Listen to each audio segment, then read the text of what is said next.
Today, but I speaking about to JB's calamity. నా ప్రియ సహోదరులారా, ఈరోజు ఏపుకు వచ్చిన విపత్తును గురించి మాట్లాడదాం. పరలోకంలో నుండి కొందరు దేవదూతలు దేవుని యొద్దకు వచ్చినప్పుడు వారితో పాటు సాతాను కూడా వచ్చింది. దేవుడు అడుగుతున్నాడు సాతాన్ని, సాతానా, నువ్వు ఎక్కడి నుండి వచ్చితివి అని అడిగాడు. అందుకు సాతాను, భూమి మీద అటు ఇటు తిరుగుతూ నేను వచ్చి ఉన్నాను అని చెప్పింది. నిజమే. కనుక దేవుడు ఏమన్నాడంటే, నా సేవకుడైన ఏబును చూచితివా, నా సేవకుడైన ఏబును చూచితివా, అతడు యథార్థవంతుడను న్యాయవంతుడను యెహోవా యందు భయభక్తులు కలిగి పాపమును విసర్జించిన వాడు. లేదు ప్రభువా, ఏబుకు నువ్వు కంచి వేశావు, అధికమైనటువంటి ఆస్తిని ఇచ్చావు, అందుకే నిన్ను ఆరాధిస్తూ ఉన్నాడు, ప్రార్థిస్తూ ఉన్నాడు. నీవంటే భయము భక్తి, వాటిని నీవు తీసివేసిన ఎడల ఏబు నీ మొహం కూడా చూడు అంది. లేదు, ఏబును నీ వశం చేయుచున్నాను, నీ ఇష్టం వచ్చినటువంటి పని చేసి ఆయనను మార్చమని దేవుడు సాతానుతో అన్నాడు. అప్పుడు సాతాను దేవుని యొద్ద నుండి వెళ్ళిపోయి ఆయనకున్నటువంటి ఒంటెలు, గొర్రెలు, ఎద్దులు, దాసీలు, కుమారులు అందరినీ నాశనం చేసింది. మిగిలింది ఒక్కడే, ఏబు. అయితే ఈ వార్త కొంతమంది దాసీలు పొలంలో నుండి వచ్చి ఏబుకు తెలియజేశారు. అప్పుడు ఏబు ఏం చేశారంటే, తన సొక్కాన్ని చించుకొని తన తల వెంట్రుకలను కత్తెర వేసుకొని బూడిదలో కూర్చొని శోధిస్తూ వేదన పడుతూ దుఃఖిస్తూ ఇలా ఎందుకు జరిగిందని చెప్పి తను బాధపడుతూ ఆ నమ్మినటువంటి దేవుడను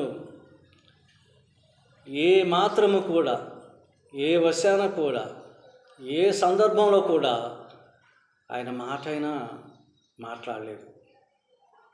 దేవుని యందు భయభక్తులు కలిగినటువంటి వారు. ప్రియులారా, నిజమే.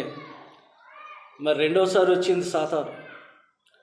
రెండోసారి వచ్చి ఏబు మరి లొంగడం లేదు, నువ్వు మొత్తిన ఎడల అతను ఇలా ఉంటాడని చెప్తే, ఇదిగో ఏబుని నీ వశంలో ఉంచాను, మరి ప్రాణహాని లేకుండా నీవు అతను ఏదైనా చేయవచ్చు అన్నప్పుడు సాతాను దేవుని యొద్ద నుండి వెళ్ళి అరికాలు మొదలుకు నిన్నెత్తి వరకును ఏబుకి కురుపులతో అలాగే రసులు గారుతూ ఉండగా, శరీరం అంతా దురదతో కలిగి ఉండగా ఆ బూడిదలో కూర్చొని ఏబు చింతిస్తూ ప్రార్థిస్తూ వేదనతో బాధపడుతూ దుఃఖముతో ఉండి ఒక చిల్లపెంకు తీసుకొని తన శరీరాన్ని అంతా గీక్కుంటూ ఉండగా తన భార్య వచ్చి, ఇంకా దేవుడు దేవుడు అంటావు, మరణము కమ్ము త్వరగా అని చెప్పి భార్య ఏబును గద్దించినప్పుడు ఏబన్నాడు, మూర్ఖురాల్లాగా మాట్లాడవద్దు, దేవుడు మేలు చేస్తేనే దేవుడా, ఆ కీడు, ఆ శ్రమ, ఆ ఇబ్బంది మనం భరించకూడదా? దేవుడు ఇచ్చాడు, దేవుడు తీసుకున్నాడు కదా, ఎందుకు చింతించాలి మనం అని చెప్పి తన భార్యను గద్దించాడు. ప్రియులారా, ధనవంతులారా, ప్రార్థించేవారులారా, గమనించండి. దేవుడు తీసివేస్తే తిరిగి మళ్ళీ ఎంత ఇస్తాడో మీకు తెలుసా? ఒకసారి దేవుని వాక్యాన్ని పరిశీలన చేస్తే ఇవన్నిటినీ భరించాడు. శ్రమ, వేదన, రోదన, బాధ, బిడ్డలను పోగొట్టుకున్నాడు, ఆస్తిని పోగొట్టుకున్నాడు, దాసీలను పోగొట్టుకున్నాడు, చింతించలేదు. దేవుని ఒక్క మాట అయినా తప్పుగా మాట్లాడలేదు. ప్రియులారా, గమనించండి. మీరు ఒక సేవకునికి ఉండవలసిన ఓర్పు, సహనము, సమాధానము ఎంతో అవసరం. అందుకే సాతానికి ఇసుకొచ్చింది. సాతాను ఏబును విడిచి వెళ్ళిపోయింది. నా వల్ల కాదు ఏబును మార్చడం, సేవకుడంటే ఇలాగే ఉండాలా అని చెప్పి దేవుని యొద్ద నుండి సాతాను పారిపోయింది. దేవుడు మెచ్చుకొని ఏబును రెండంతలుగా దీవించాడు.